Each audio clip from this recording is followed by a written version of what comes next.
No, Okay. it's live. Now live. Okay. Yay! Yay! You're live. All right. Hello, everyone. Good evening, and thank you for your patience as we try to figure all this stuff out with the Hangouts. Welcome to Honey Badger Radio's Nerdcast. Is that what today is? I think that's what today is. And Yes. we are doing a live show, and we have a special guest, Anna Cherry. Say hello, Anna. Hello, Anna. Let's go around and do introductions for the other panel members, and then we'll get started.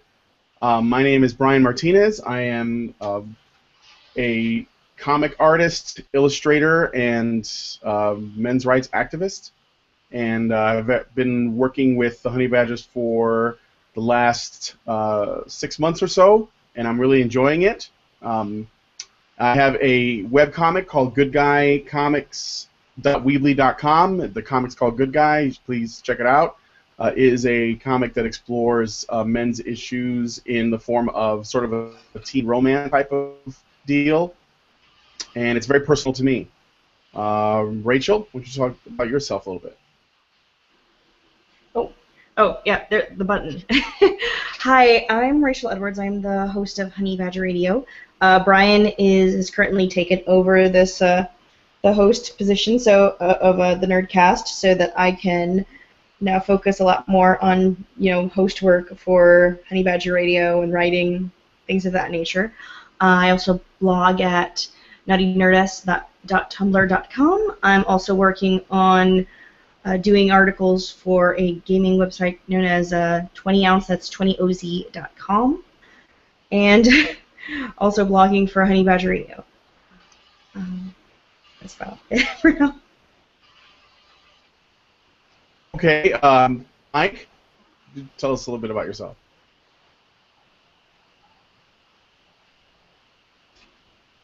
Are you talking? Because we can't hear you. Yeah, unmute yourself if you're muted, Mike. Aha, hello, yes. There you go. My name's Mike, and I'm a loud, shameless narcissist. No one else doing the... No? Alright. Come on.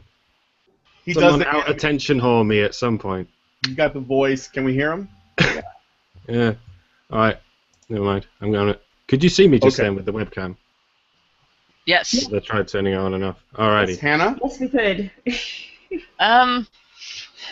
Wait, was Mike done? Yeah. All right.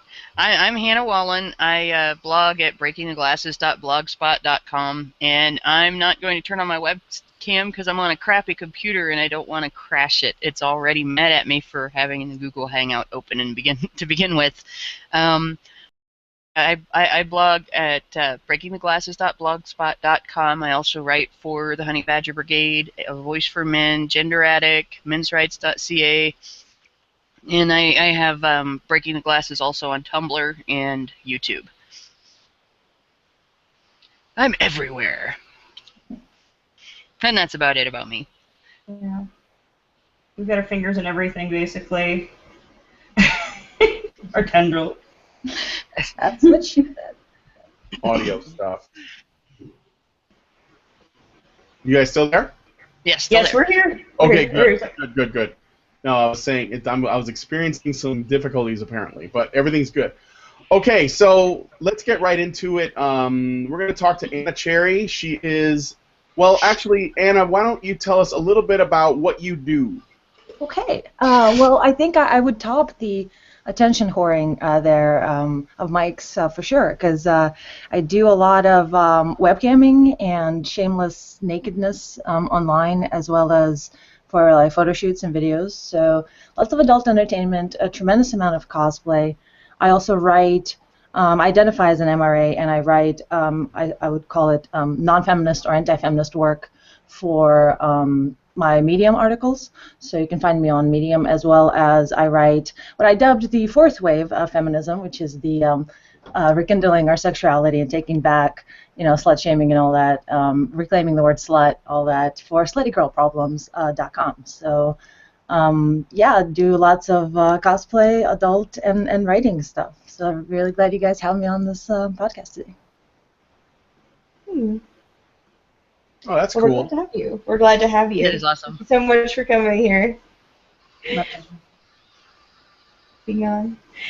Yeah, no, we're just a little bit, there's so much silence going on here. We got to break the silence.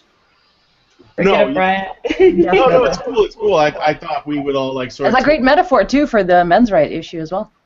Yeah, definitely. Okay, so Anna, I have a few questions I want to ask. If you are willing to answer, maybe we can Definitely. find something to discuss as a result of that. So you say you identify as an MRA, and my Yes. question is, normally when people decide to become involved with the men's rights movement in some way, there is sort of a defining moment that happens where, or maybe it's not, but in many cases it is. For you, what is your sort of like red pill moment, or what do you think are, if not that, what do you think are the most important or some men's issues that you recognize and have seen? Yeah, it definitely was not didn't start out as a red pill moment, but it kind of had a culmination, a eureka moment where everything sort of fell into place later on in life. But growing up, I was definitely in an environment where I saw women, matriarchs, who were basically abusive emotionally, not so much physically, but very emotionally abusive, and verbally and emotionally, and then they would push a man to a point of physical violence that would be like one push or one physical, outbreak from a man, and then he was lauded as evil, while he basically just retaliated after months and years of torture, basically. And so just I grew up originally in Russia, so there's definitely very harsh archetypes there, and lots of aggression, but I saw it mainly from the female side. And I was also on the receiving end of having a lot of dialogue that shamed men, and kind of had that whole situation going on. So growing up, I was exposed to men not being what they were said they are. And then later in life, I definitely saw a lot of privilege that women, and me myself personally too, experiencing, and then kind of had a dialogue about this. And what it was, I still kind of believed in the feminist thing though, in a weird way. And that actually was the revealing red pill moment, that there's this assumed I guess dialogue that we all just repeat as normies, as like normal people who do not question society and do not question anything at all that's on television, and the way things are presented to them. And all these like commercials on television that have the father be the clueless one, like he's like hung up, like stuck in drapes, or like somewhere in the blinds in the background, or just doing something utterly ridiculous and the whole family's laughing at him. Just constant things like that. And then when all of that was pointed out to me, and the fact that I still believe that women are somehow oppressed in the back of my mind in a weird way, I was like, wait a minute, this is a huge weird wool has been pulled over my eyes. How can I still ascribe to the feminist rhetoric while knowing and having personal examples and constant examples on television, etc., of men being the ones oppressed? There's definitely a huge disconnect here. I need to look deeper into this issue. Oh wow, that's really interesting stuff. I mean, I actually, you said you were Russian? So did you see this kind of stuff where you had like the men in the media? Was that something that was going on there too, as well? No, not so much.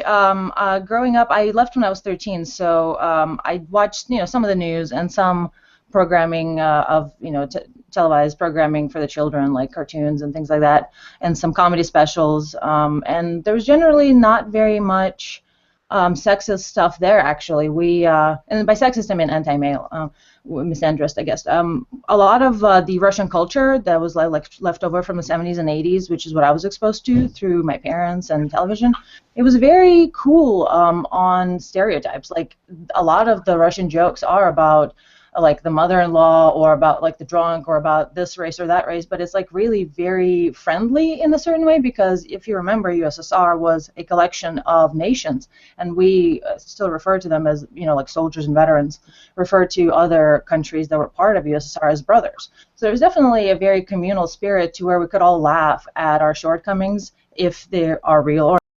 And so there's an acknowledgement of stereotypes as something that comes from a real place but does not define a person. So there was a lot of levity, and nothing really culturally in that sense was very bad. But on a personal level, in families, etc., while it was said that, oh yeah, the male's the head of the family, but it was like kind of snickering into the sleeve because it really wasn't, and the matriarch always ran, everything. And there's it's kind of a joke of babushka. You probably heard that word a lot in America, which means grandmother or older lady in Russia, and we literally call our grandmothers babushka, or some lady on the street, that has like a for some reason they always have a handkerchief on their heads. It's I don't know, yeah. but they do. It's a thing, and so. It's kind of unreal when you visit, which I did 7 years after leaving. I visited with my fiance, and we were looking around, and babushkas are given a tremendous amount of respect. They are always given the seat on the bus where they sit down, and everybody respects them and walks on eggshells around them, and sort of they can elbow their way to the front of the line and then kind of indignantly look at you and be like, "I'm a babushka, why aren't you letting me through?" So at the same time, there's an extremely feminist kind of unspoken idea that it's like, yes, of course women rule men, and they always have.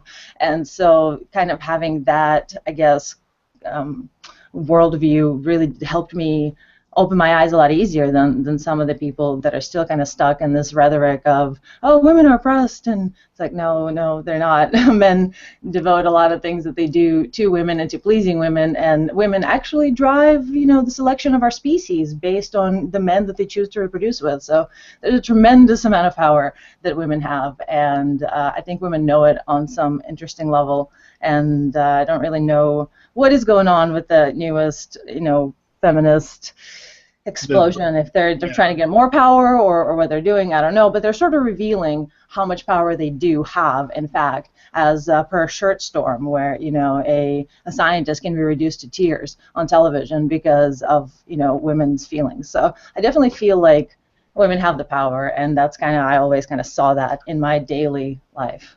Yeah. Oh, there's sort of only so much weight they can throw around before everyone realizes how much they weigh. And recently, I feel like they've definitely been doing themselves a disservice by being as pushy for power, and so outwardly pushy for power, that it's kind of revealing their true face now. Well, I would posit that this is making things more honest, and putting everybody's cards on the table may end up solving some of the issues and the dynamics that we see.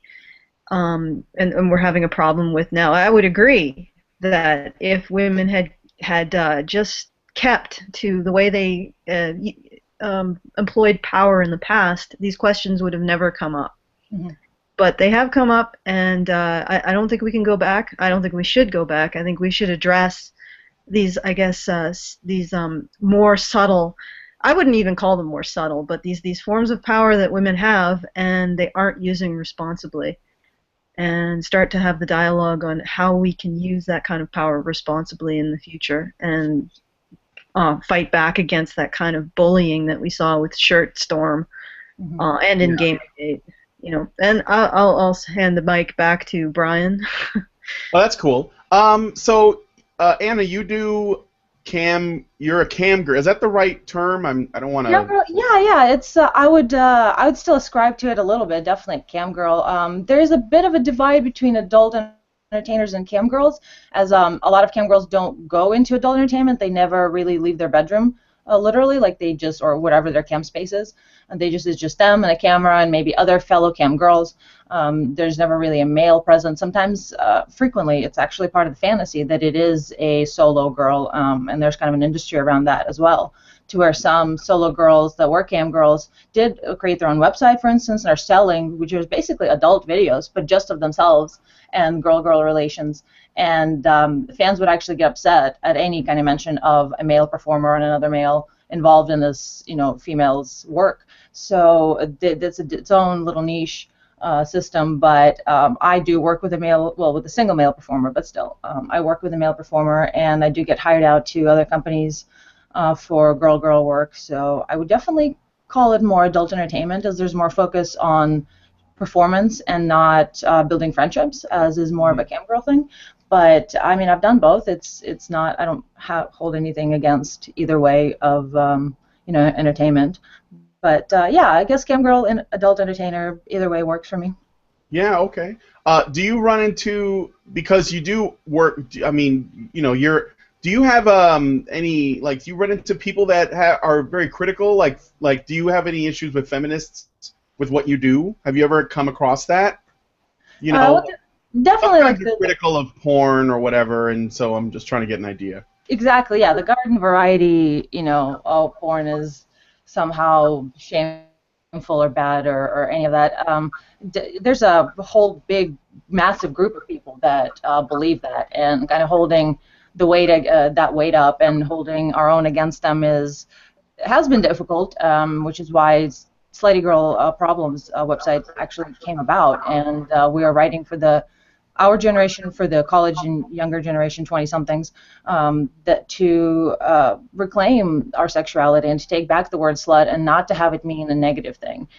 So aside from that, though, in my personal experiences, there has been not a tremendous, massive amount like face-to-face, oh, you're terrible, you're a slut, just probably because of the circles that I keep. I don't, expose myself to certain people, and I don't really, I don't have close friends that I vehemently disagree with politically and socially and ethically, etc.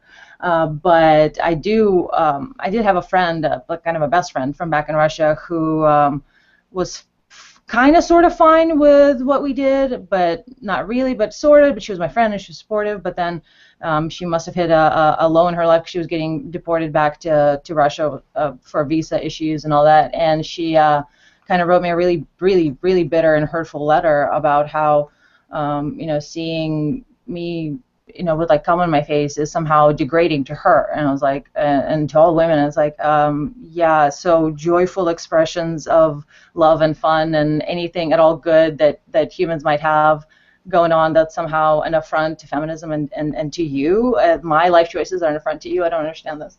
But yeah, mainly it's just a everyday issue of telling people what I do for a living, and I've been very much reclaiming it as well, and looking people straight in the eye, and no matter who they are, Granny or whoever they are, I'm telling them I'm an adult entertainer, and it's actually been a very positive results have come from that, and it hasn't been nearly as bad as I expected, probably because I live in the Bay Area now. But I also lived in the Mid-South and places like that where me wearing thigh highs in public would be considered scandalous, and all the women would give me the stink eye. So there's a perpetual shaming because all women in a weird way, not all women, but majority of women that you meet on the street, normies, they do identify as feminists in the sense that porn and sexuality offends them, at least in the South. They very much would like to oppress a female that offers something that they themselves do not offer. And a lot of times that is sexuality and frivolity and appearing very promiscuous. Okay. When you do your cam shows, do you talk at all to the guests or the people that come on? Yeah, I frequently actually talk about men's rights issues and the tremendous amount of the pedestal that women are raised on. And sometimes it comes out of some of the members saying something like, if you were to marry me, I would let you abuse me and never, speak up and let you do anything. And just all these just god awful things, and it kind of raises the conversation. And a lot of my fans or people who come into the room, viewers, they enjoy my rhetoric. which I found a little misleading in a sense for the quote-unquote the real world, because I've had a few conversations with prominent, some of my fans are now prominent people that I actually like watched on TV when I was a kid, and we'd have like Facebook conversations, and I would drop the fact that I'm an anti-feminist, and they would be like shocked or appalled, or would have a negative reaction to that, and that was a little bit new to me from the male side, which I always found that to be, which is kind of nonsensical, but I always found that to be the biggest kind of like betrayal when I see men who kowtow to feminism, men who I see it as, some of them of course want to be good guys. They just think that, you know, saying these things and thinking these things makes you a good guy, and you got to be a good guy because that's good. But then there's other people who I know, you know, look for that sexual reward and being accepted into the group as part of being a feminist as well. And so they kind of slither in on that slut shaming of other women so that they can get in better with these other women who also don't like sluts. And so it's been really unfortunate to see men who blatantly talk about how they're bad and how they're oppressive to women while they're basically doing the female's bidding. It's really unsettling to see that. So that's been unfortunate as a result. So I've had that feminist, you know, backlash from some men. That's been unfortunate, but a lot of my members do enjoy, specifically online, are very receptive to what I say. And they really don't have any reason to be. People are extremely frank and harsh and overly mean online in other mediums. So I don't, you know, sometimes you have some trolls that come in and say something, you know, negative in your room too. So they don't really have a reason to agree with me, but overwhelming amount do. So it's kind of an interesting dichotomy to see. I have a question. What kind of environment dealing with, like you mentioned, we talked yesterday and you mentioned something about eggshells, walking on eggshells, and I was wondering what kind of you know, with the cosplay community, with the webcam stuff, and the way that men talk to you, and environment, or what kind of, like, you know, climate do you think that you have noticed in your experience? Well, I personally set up a very, very liberal environment as kind of a backlash result to what other girls have been doing and what there's traditionally an environment. Because some cam girls get extremely uppity, and that used to be kind of a popular thing to where when members would come in and they would type BB, which is just, I guess, a shorthand for saying baby. At first, for the longest time, I didn't know what it meant, and then somebody explained it to me, and I was like, oh, that's kind of ridiculous, but, you know, who cares? But on a specific website, there's even, like, little emoticons for no BB and ban BB and all this, like, sort of hate that they unleash on a subgroup of people, because it is specifically certain people who, you know, don't take the time to type out baby, or they just even use the word baby, so they're known as, like, maybe, you know, like 20% of the population, and they don't necessarily have money, and they just come in and they go, show tits, baby, you know, and it's like some cam girls find that disrespectful, and all this, you know, bull, because you show your tits for a living, but it has to be done in some clever way or whatever, which is fine, whatever, however they want to entertain their guests, that's up to them. But there's a big fad around, you know, denigrating the guys who use BB and getting really uppity about those words being used. And then, of course, I don't really know where other performers stand, no, 100%, but a lot of them do have to identify themselves as feminists in order to be taken seriously. Like when they're trying to say something about sex worker rights or about something that is actually important, they have to come out and say, I'm a adult performer, a feminist. So they have to kind of tack that onto it so that they're taken a little more seriously, so the porn label doesn't, you know, make people completely disregard everything they're saying. So that's kind of unfortunate. But maybe because of that, or for some other reasons, there's definitely a group of people that are very particular about how their fans interact with them. And I've even had a fan of mine come in and ask me, after all these videos that I've purchased from you, custom videos, which I personally love making. I love making custom videos. It's literally bringing someone's fantasy to life that they've wanted me to bring it to life. It's great. And but they come to me and they say, I really hope you weren't feeling objectified by me. And how do you feel about all that? It's like, what? Wait, what? And this is the strangest experience ever. But the mere fact that people constantly have to be really, really careful how they address women and construct their thoughts and their wording exactly, precisely in the least offensive manner possible when communicating to women is just a kind of a ridiculous standard that we have, pushed men to more and more over the decades, to where we can't really speak freely to women, and some words, like I was just listening to one of your podcasts where feminists were upset about the fact that the word feminism is, people don't like it anymore.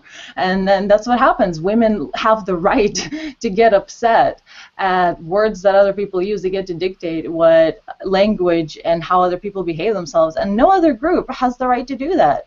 Not even the cis white men, the old white guys that write all our laws, and the patriarchy or whoever it is. They don't even get to tell us how to say things and how to behave. But feminists do somehow try to tell us what to say, what to wear, how to behave, and it's just kind of really extremely bizarre. And that's what I meant by walking on eggshells. That everything is constructed in the sense that we must look over our shoulder and be really careful how we communicate to this deity, otherwise all hell will break loose. I have a question that kind of bounces off of this. When you mentioned that sex workers that want to talk about like sex worker rights and stuff, that they have to tack on "I'm a feminist" in order to be able to do that. Mm-hmm. Is that something that you feel like when you're listening to that and you see that happen, does that feel like it comes more from other women not listening to them or men not listening to them if they don't tack that on? Or, is it a gender thing or is it a political thing? It's a very interesting question. I haven't really thought about it from that perspective. My instinct would be to say that it is a gender thing, but on some level it also starts being a political thing, I think, because I feel like men of a certain self-identification of intelligence or IQ or whatever, unless they're extremely right-wing, they also sort of count themselves as feminists in a weird way, because feminists has this wool pulled over our eyes saying that it's all for equal rights, but it's not for equal rights. Every single person knows that. Everybody is for equal rights, at least in the Western world, and unless they're a bigot, which very small amount of the population is, but for the most part, everybody's for equal rights for everyone. And but feminism still has this like little emotional hook that makes you remember that, oh, if I don't say that yay feminism, then I'm somehow oppressing people. And so liberal men and women, so once they become of a certain IQ level, I think it does become political, and so they need to hear that feminist thing tacked onto it so that they don't feel like this is some outlying group as well. There's not just some little minority of porn people, that these people I can relate to because they're also feminists. So they couldn't possibly be abusing women because they're also feminists, because there's this idea that sex work somehow like an informed consent, adult performance, porn movies, adult work is somehow related to sex trafficking, or that even prostitution is always sex trafficking, which it isn't. Sex trafficking and adult work are very, very different, and but a lot of times they're muddied in together, and so you kind of need to hear that feminist as a political thing as well, to know that it's ethical and free trade and all that. Well, I wanted to actually, if you don't mind, Brian, I wanted to add a comment. Crystal, we're getting a lot of feedback from you. All right, hold on.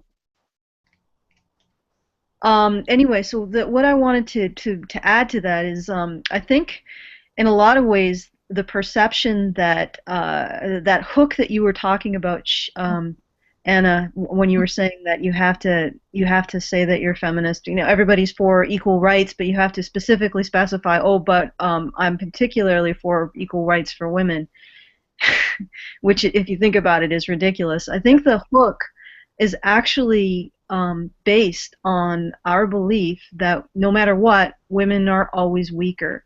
Mm-hmm. So, which is really ironic, because you'd have to actually challenge that belief to fundamentally challenge the stereotypes about women. And truly, if we did challenge those stereotypes, then when we say we're for equality, we wouldn't have to specify for women, because we would see women as equal, because we'd see them as equally strong to men.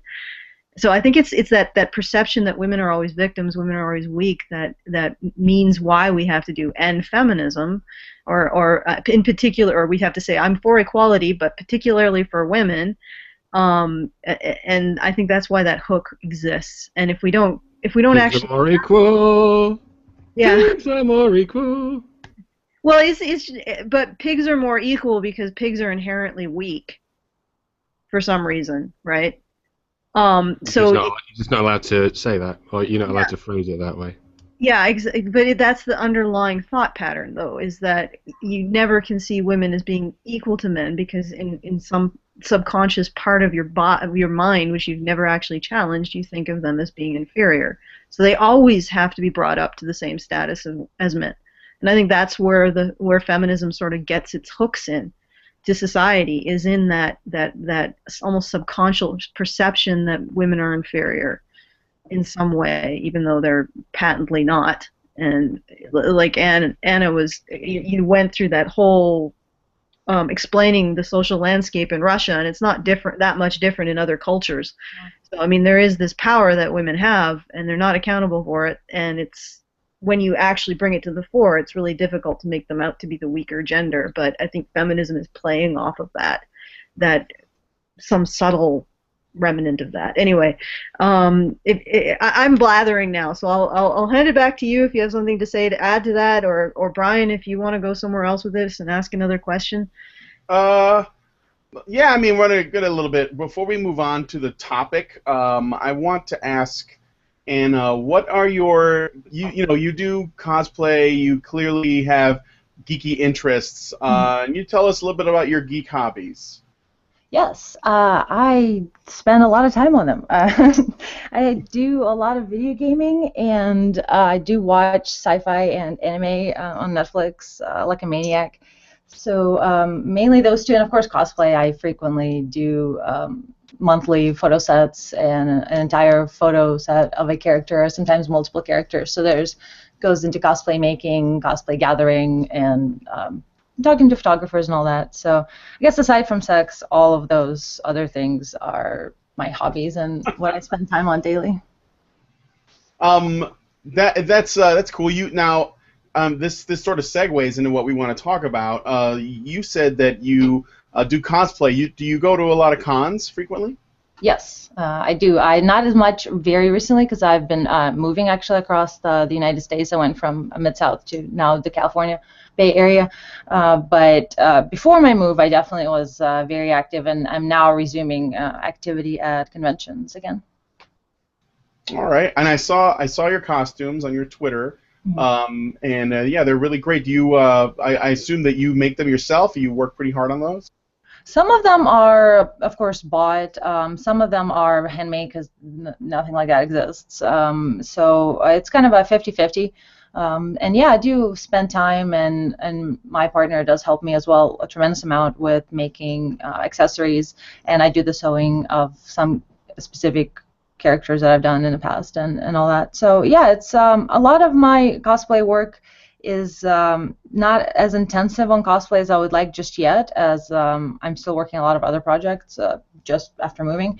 But I do spend a lot of time on also coordinating photo sets with other models as well as with photographers and scheduling all that. So there's a lot of like the model like agent work involved in doing my photo sets as well.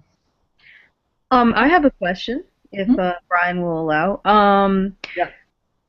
Do you do any original work? Like, do you do any original science fiction or fantasy writing or drawing or original character ideas at all? I do not do that. I was going to be involved with someone else's original ideas, one of the characters, but that didn't quite work out as well as I'd like to, as in at all. But I do want to start writing Skyrim erotica, actually. But as far as sci-fi work of my own, it's budding. It's going to be part of there's going to be writing in the future. There's going to be part of kind of a world building, like a whole universe, kind of like, I don't know if you guys know Forgotten Realms for D&D, or they've done that both for like Star Trek and Star Wars, where they've written, I guess, fan fiction that's based on that environment, but it's like a whole environment that you know all the rules to. And so this is going to be its own like world that's loosely based on our world, that has its own magic systems and all that. So that fiction work, it will be happening at some point, but right now I focus more on like blog type writing and not so much fiction. Wow, that's awesome. Well, and I'm going to ask you some more questions about cosplay, but I think that before we move into that, we might as well go into our topic, unless someone else has another question for Anna about herself. Mm-hmm. No, we're good? Okay, Rachel, take it away. Awesome sauce. This is about Geeks for Consent. Geeks for Consent is an organization dedicated to stopping what they see as rampant sexual harassment at comic book conventions. The founders were also the founders of the Philadelphia branch of Hollaback, the anti-street harassment organization responsible for the infamous 10 hours of harassment video in New York City. Like Hollaback, Geeks for Consent is rather dubious in their approach. Their mission statement is incredibly vague. It explains that they are against harassment and want anti-harassment policies implemented at cons, but at no point do they have a written, concrete definition on their site of what constitutes sexual harassment at a convention until you watch their videos. There within, it's defined as anything from inappropriate staring to what is undeniable sexual assault. This is important because Hollaback's stance is very likely the stance of Geeks for Consent.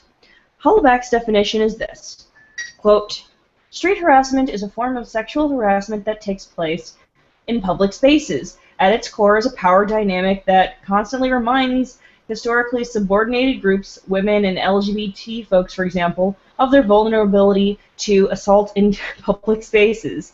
Further, it reinforces the ubiquitous sexual objectification of these groups in everyday life. Street harassment can be sexist, racist, transphobic, homophobic, ableist, sizist, and or classist. It is an expression of the interlocking and overlapping oppressions we face, and it functions as a means to silence our voices and keep us in our place," unquote. Hollaback's position is a noticeably ideological stance based in the belief that sexual harassment is a part of patriarchal oppression expressed through sexual objectification, a conscious action meant to subjugate women and keep them down. This goes beyond the stance of stopping sexual assault and takes the position that not only is telling a woman on the train to smile as bad as sexual assault, but that it is an aggressive slight meant to take away a woman's agency. Their idea of stopping assault and harassment is to shame people and bring about an environment of fear and paranoid hysteria. If there is an answer to how we can stop groping at conventions, this isn't it.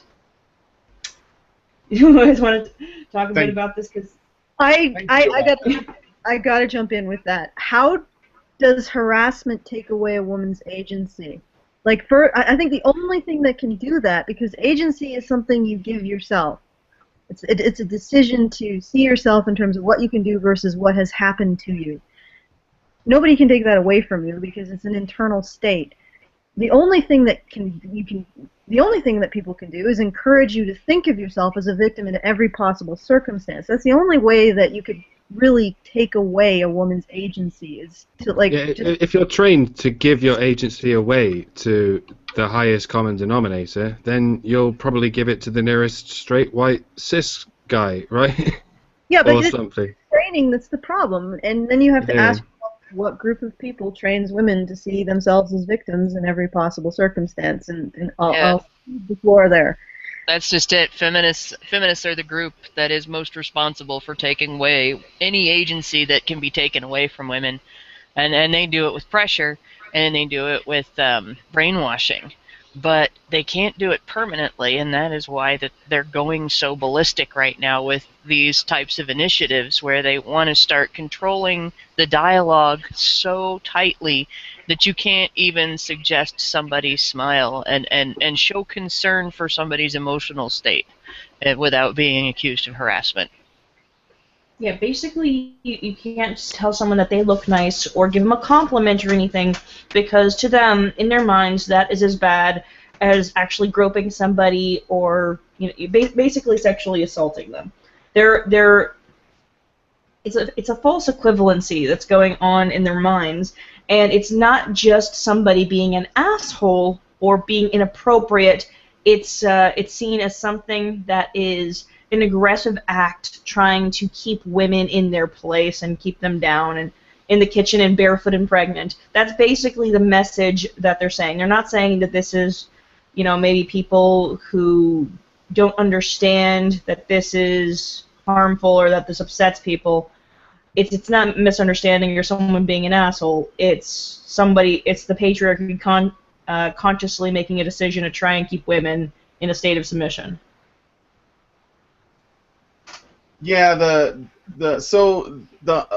people at Geeks for Consent go into these geek spaces and they broaden the definition of what harassment is to basically mean, with all the stuff they listed, is anywhere from actual harassment where something is really inappropriate, like groping and so on, but it moves all the way up to guys noticing. Staring, yeah. Yeah, basically noticing. Yeah, basically staring at someone for too long or taking pictures without their consent. Which is essentially things like that. Right, which is essentially all that means is anything that makes you feel uncomfortable at the time you can decide is harassment, even if it's way too difficult to sort of define rigidly, and it creates what I think is a climate of fear and distrust and like awkwardness because no one wants to go into a space and be like an aggressor, so they end up you just create like a messed up climate there.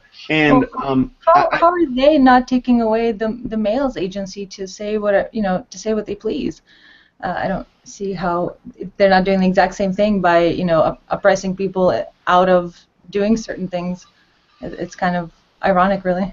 Yeah, I mean, well, that's what I was getting to was I wanted to know what Geeks for Consent and Hollaback, as a result, assume is that there are guys waiting for any opportunity to do something inappropriate to women, and since we have a legit cosplayer here right now, I thought I would ask Anna, what have your experiences been with men at conventions? Like how much of this harassment do you see and have been subject to? At nerd conventions or sci-fi conventions or cosplay, any of that? Zero. Absolutely none. Not even a hint of anything ever. I've actually not even been catcalled in a convention ever. I don't think that can happen. Adult entertainment expos, now it's a different thing. I've definitely had my butt grabbed there when I personally didn't want that, but I see some photos of adult stars, really well-known adult stars that make it a point to pose with fans, grabbing their various features, and that's apparently the norm. So I can't really speak on that just because I didn't like it. I deal with it in my own space, but as a norm, that's a norm there. But at the cosplay conventions, that's not always nothing but utter politeness. I actually have one of the blog articles about that in the nerd community especially, men are they levitate women. They're like all women are princesses. That I mean, not all nerds, of course, but some are just angry people that get angry at anything and everyone, including women. But for the most part, the entire community, and they shame those people, but the community itself does. But the community is extremely giving and loving and supportive towards women and women in cosplay. There's the group that I'm involved with, Cosplay Deviants. CosplayDeviants.com as well. They have panels that cosplay is not consent, and it brings up the issue of people being inappropriately approached or groped because they're wearing revealing cosplay, which never ever in my life has that I've seen that or experienced that. I'm sure it does. Because people do that. Like in a bar, you walk in a bar, somebody will try to grab your butt. Like, it's life. It happens. I think if we're going to focus on sexual harassment or catcalling or something that women find offensive from men, that's fine if you really want to go that way. If we're going that way, though, we need to do that for men as well. This is equality, right? So men need to come up with something as a group that they find extremely offensive that women do to them frequently, that removes their agency, and that needs to be something that we lobby for equally. But in terms of going back to the cosplays not consent panels and issues in that, in my experience, I've seen it as more the girls themselves who are not exactly in any way famous or known or anything like that, but they do wear somewhat revealing cosplay or not. A lot of times it's not even revealing. So how can you hold a panel cosplays not consent if you're anyway? Their whole argument is kind of ridiculous. But I frequently have seen it as a way to point out the fact that they get sexual attention for their costumes while they're working for a website that has them undressing, and they're kind of complaining about that. It's like, well, no, you shouldn't complain about sexual attention because that's sort of what you do. But people shouldn't be touching you if you don't want to be touched. That's a totally separate issue. Why are you bringing this into cosplay? Why are you bringing this into the con environment? It has nothing to do with that. It has to do with you being able to say, no, I don't want that, I don't like that, or give people body language that you're not interested in certain interactions. That's what that's about. It has nothing to do with cosplay. But as I said, in my experience, I have not experienced anything like inappropriate groping or touching or even language at cosplay conventions. So I don't really know where those people are coming from. Certainly not been my experience, but who knows? I haven't been to every single con in the States. Maybe something, I don't know. Maybe I'm missing something. I'm going to the wrong cons. I think I can speak to a few of the points that you made. First of all, I'd like to put out some statistics out there. According to 2 recent surveys, I believe 42% of young men in high school and colleges report a experience of, now this is sexual assault, not just verbal harassment, but sexual assault. Most of them, 95% of them from women. And if you read the actual studies, one said 42%, the other said something like 51%. So we're looking at about half of all men experience some form of sexual assault. That means a contact, physical contact in a sexual manner against their will. And that's pretty freaking high. Now that does, like I said, that doesn't include actual harassment, which you would imagine is significantly higher than that. And I would suggest that you're right, Anna. They should probably start by bringing awareness to the fact that men can be harassed and that they should have their physical space respected too.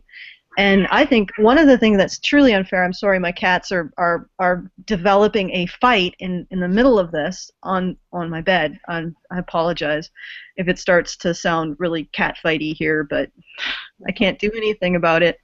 They're arguing over agency right now. Yeah, they're arguing over agency right now. Actually, I think they're arguing over which one gets to sit in that specific spot on the bed. I don't. It's a fairly large bed, but anyway. It's a catriarchy. To get back to the point, I mean, there's a significant amount of sexual assault of men that's going on, and it would be good to bring attention to that with these campaigns, because I think it's talking about it. Yeah, it's a completely overlooked situation. And of all of the nerd groups that I've seen, the one group that seems to have the most problem with the idea of boundaries is fangirls. And would you agree? Yes, they feel like I mean I'm not one of the males that receives the fangirldom, but observing it, and as girls, they're harmless little girls. They're allowed anything. But yeah, no, the tremendous amount of grabbing and pulling, physical assault of male stars by fangirls is definitely, and inappropriate. Like giving them panties. Like, come on, it's ridiculous. If a man did that, it would be just shock and appallment on all television stations. But I would like to add just for a second before I hand over the mic that there was. And Dragon Con is one of the bigger conventions. I've been there multiple years. Oh, sorry.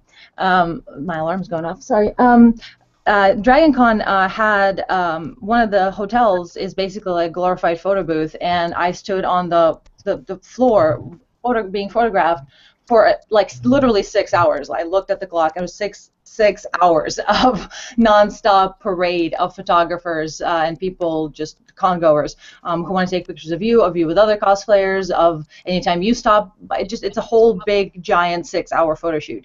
And not a single person laid a hand on me. There was, in fact, a respectful space, and both so the photographers could take pictures, and just because that's how nerds, respect and react to half-naked women. It's just something that, especially in the nerd community, is definitely not a problem. I mean, come on, these are people who certainly are not all about touching naked women. Like, that's not their thing. That's not what they do all the time. So it's extremely respectful environment, treated really nicely, very, very much like a person.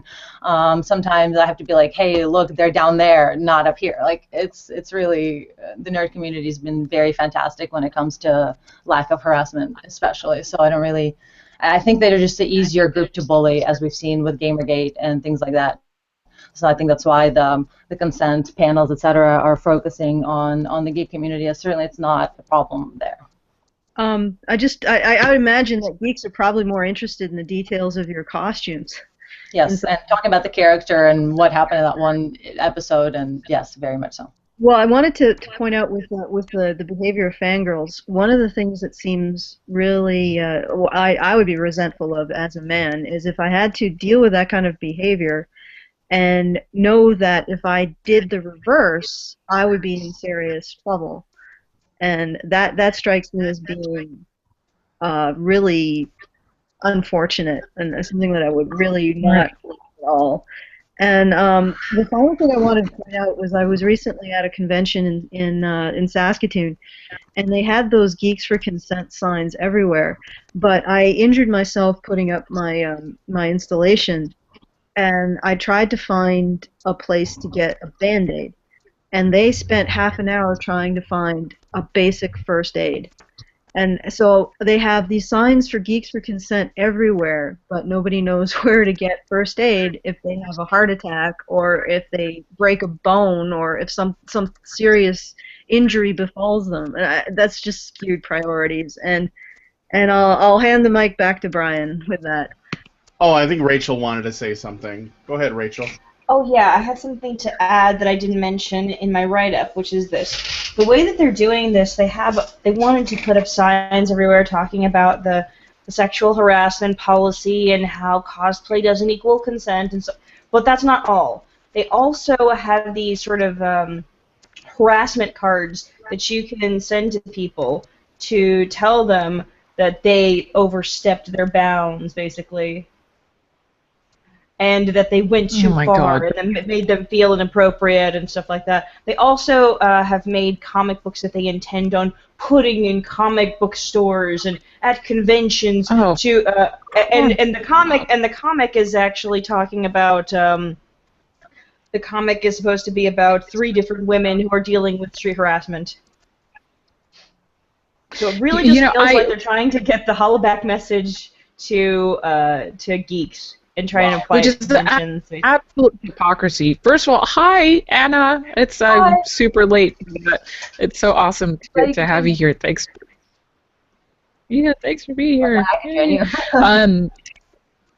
Yeah, it's my fangirl moment. Okay, so it's complete hypocrisy, because here they are saying, we need consent, but not for men. Men don't need consent whatsoever, and men are even mocked for consent. Like, the whole thing of men having a preference of a type of woman that they find attractive, that's being mocked. What that is saying when they're saying, oh, well, you shouldn't like this type of girl, what that's saying is men are not allowed to consent with who they want to have sex with.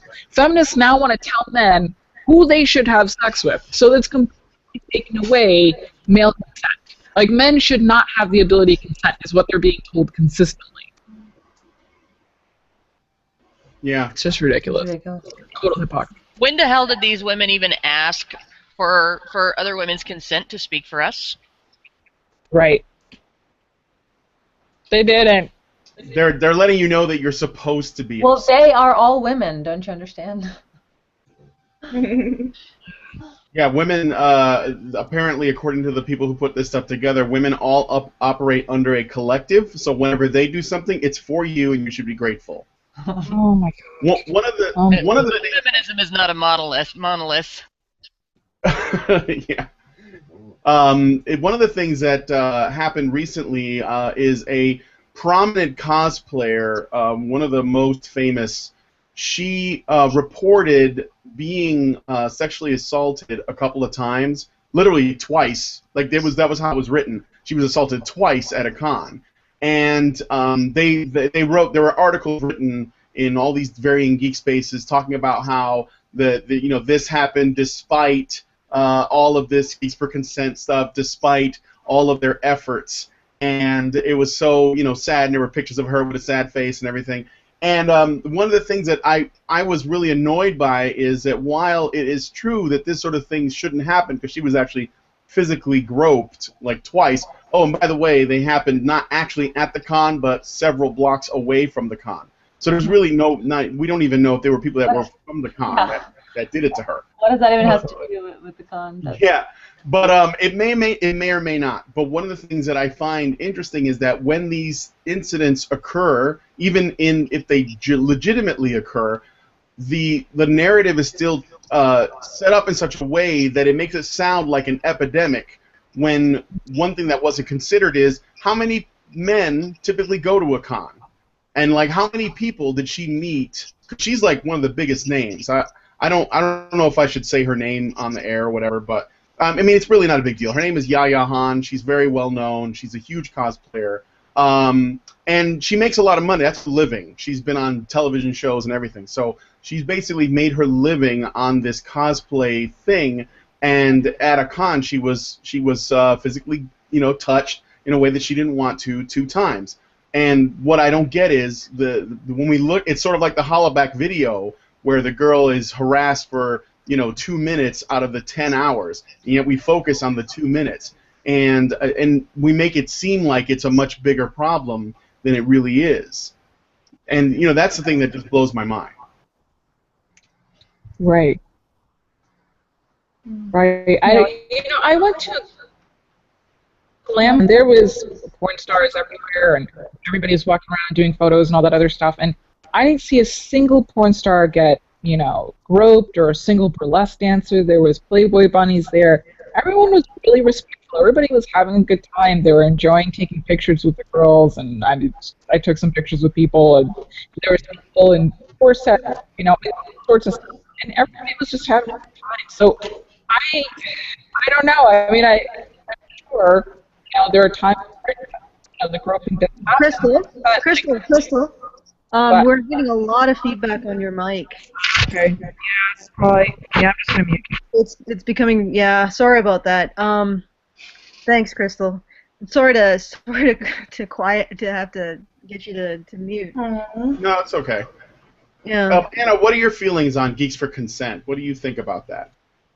Well, yeah, I definitely feel like we should, with the Aya Han situation, stop calling it at a con, because apparently it was near a con, so nobody at the con touched her. It was some criminal street peoples. But I mean, we don't know. Obviously, it could have been congoers, but I feel like it's kind of clickbaity to put it together. Once we know the facts, which are that it was a few blocks away from the con hotel, that kind of changes the situation. And yeah, she was in a revealing cosplay. Someone saw her, who knows what happened, touched her, inappropriate, bad. Okay, don't involve the con in it, because, as you said, many journalists or the gaming type online journals wrote about it, and that's very sensationalized. And that's what journalism does. Bad journalism does frequently. It takes a few isolated cases, and then all you hear in the news is murder and rape and murder. But it's like, yeah, that's like 2 cases out of the entire United States, over a month. So definitely sensationalization in order to get clicks and get views is something that we just experienced with Gamergate. It's something that is certainly happening. But yeah, I feel like it's the absolute wrong thing to focus on. As I recall, there are plenty of actual more extreme harassment cases in football teams and lacrosse and colleges and certain other places where it is actually an issue? Or how about we talk about, ways that it affects both genders? Like, why does it always have to be about women? If feminism, as they say, but as we know, ism is an ending, and then whatever precedes it is like racism or sexism. It involves that thing, and so feminism can't, by like the word, by etymology, cannot mean equality. But as they say, it's for equal rights for both men and women. I would call that humanism, personally. And so how about we focus on that in the news? But no. Instead, we do all the clickbaity things like Sarkeesian and Gamergate and the shirt and all these ridiculous things that talking points for people that are obscuring real issues that actually affect people, and we could do something about. Yeah. Does anybody have... Oh, I thought somebody was going to say something. Yeah, actually I do. And it's honestly, talking about this has gotten me thinking, and I mentioned it in our little chat here, but what's being talked about here is something that men face on a regular basis without anybody saying anything about it. But it's not just over, cons. It's not just in areas where there's a specific environment or anything. I'm more of a Renaissance Festival attendee. I haven't really been able to afford to go to a lot of cons and stuff, but there's a Renaissance Festival here in Ohio that I like to attend on a regular basis. And something that I've seen there regularly is a lot of people do Renaissance-style cosplay, and they'll do foreign to the United States cosplay. And every time you see a guy in a kilt, every single time you see a guy in a kilt, there are women who feel entitled to, without asking his consent, check to see if he's going commando because of the whole, you're not a real Scotsman if you're wearing underwear thing. And it's nobody seems to take that as an invasion of his personal space. Nobody seems to take that as like he invited it because he's wearing a kilt. And it's right back to the same thing that feminists would complain about people saying to women. But as soon as it's a guy, it's not that big of a deal. And don't teach men what to wear. Teach women not to look up skirts. Teach women reach. They will reach with their hands. They will actually reach up underneath the skirt and feel. This is groping. Wow. This is like groping at its worst. And then you put on a kilt, man. It's like you're just expected to put up with that. So men are expected to put up over and over. Feminist rhetoric, that's what it does. It's adding more and more things that men are, expected to put up with. Like, what was it recently? Don't sit with your legs open. Now don't say that you don't like the word feminist. Now don't, it's like, when are they going to stop oppressing men? At what point will this stop? Right, don't find women attractive, or you don't get to choose which women you find attractive, especially if they're thin and good looking. That makes you a misogynist. Yes. It will only stop once women start to stand up for men. Yeah, absolutely agree with that. The seeds have already been planted, though, because people are starting to wake up and understand that one does not simply just be a feminist. There's a whole bunch of things that are demanded of you to be considered one. There's a whole bunch of baggage that comes along with it. I'm also seeing feminists stand up to feminists now. It's starting to happen more. I'm noticing the feminists are starting to stand up to the SJWs. It's kind of like a little bit. There's like some feminists who are like, wait a minute, you guys are kind of assholes, and we're like, yes, we've been telling you this. There's actually been feminists who are starting to stand up to SJWs and other feminists. I've seen it happen in Gamergate. There's feminists who are supporting Gamergate, which is really cool to see. I saw a sex worker. There's sex worker feminists too, but there's sex worker feminist who's this woman from Feminist Current. I think you guys heard of that article of this woman who is shaming sex workers and disabled men who paid for sex workers and calling them misogynists. So there's a sex worker in the comments who stood up to, in the comment section, they said, it looks like you're an anti-feminist. And she's like, what? I'm a feminist. So it was very interesting. And of course I had to plop on. I'm like, well, I'm an anti-feminist. But she came forward, this sex worker feminist logic, and they did everything to try and shut her up, and when that didn't work, they just called her anti-feminist. Yeah, don't fall for it. Don't fall for any of it. This is how opportunistic bigots work. You know, when they're in the majority, they're all about hooray, the sisterhood, and as soon as the majority starts to fuck things up, they go, hey, you shouldn't do that. We're going with who we think is the majority now. You know. Yeah. Right. Well, she still called herself a feminist, but I'm starting to see them stand up to the other one. So I'm watching. It's nice to see. It's nice to see, and it's been happening more often. Yeah. So some people are speaking out on principle, and some people are speaking out on opportunistic attention seeking, and it's difficult to tell the difference sometimes. Yeah, I mean, right. I'm Well, happening speaking too, out but and up against SJWs, I'm all for it. And if we can find points where we all work together, then that's great.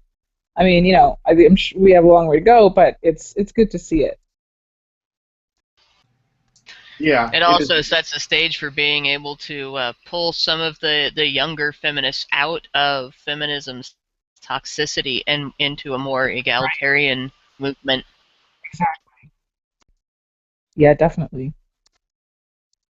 But it's seeing like the ones who are on the C.H. Summers, Camille Paglia, even closer to that way of thinking. So that's promising. All right. Yeah, I have to say I'm on Mike's side there. I mean, I'm glad it's happening, but it makes me so untrustworthy though at the same time. But it is nice, so I'm a little conflicted. I don't think it makes you untrustworthy, Brian. I think you're feeling suspicious. Oh yeah, that's the word I think he's searching for. Is he's untrusting. Yeah, that's what I want to say. Yeah, there we go. He fixed it. Listen to these two women telling this poor guy what he wants to say. Go ahead and put the words in my mouth. Matriarchy. Like I'm gonna come over there and impress Brian with the patriarchy. I'm just gonna shove pumpkin pie in his face. You notice the men in this conversation are represented as faceless Honeybadgers, while everyone else has their own avatar. Yeah. That's how it works. We're Hey, in slip I mode. spent hours on my avatar. Thank you very much. I did ask you about that. Why are you both Badgers. They didn't give me the option of my own identity.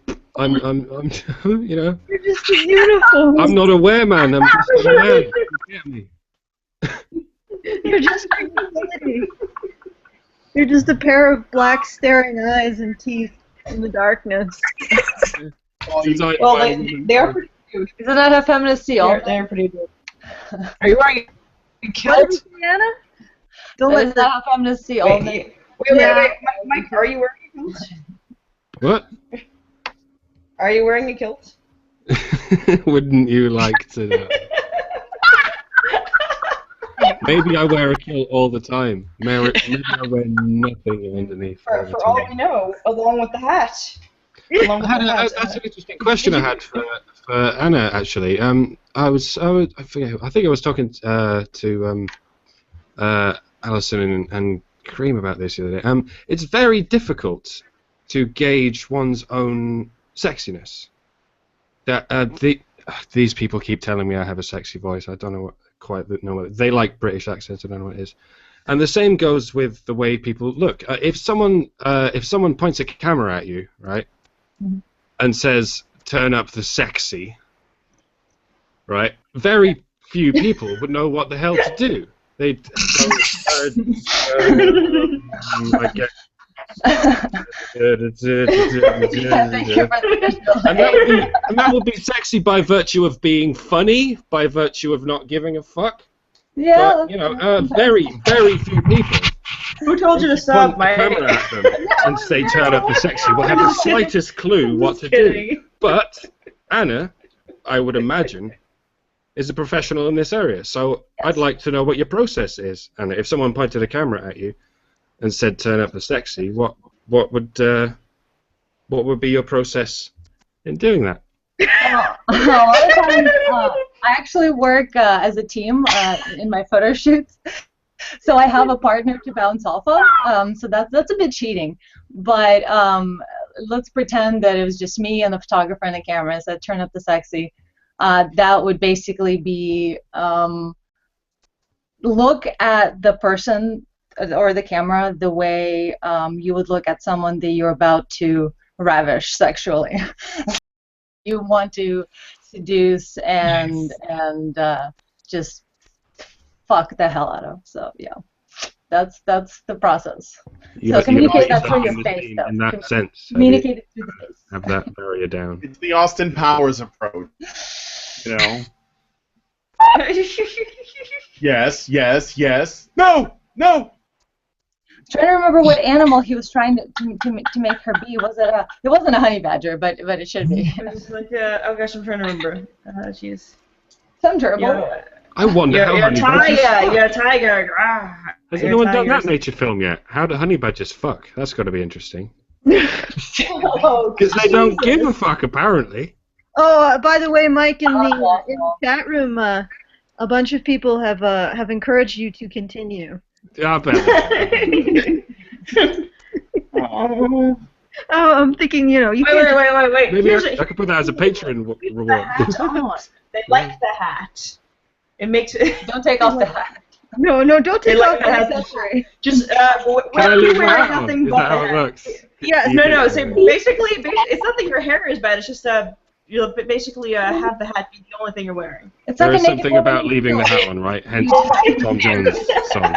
Yeah. There's your identity. The hat is apparently part of your identity now. The hat is kind of the equivalent of makeup. This is what I say to the likes of Anna Kaspari. You know, I wear this hat because I'm a clown, right? Because I'm doing jokes. If I was auditioning to be a newsreader, I would not wear the fucking hat, because newsreaders do not wear hats or clown makeup. Anna, see?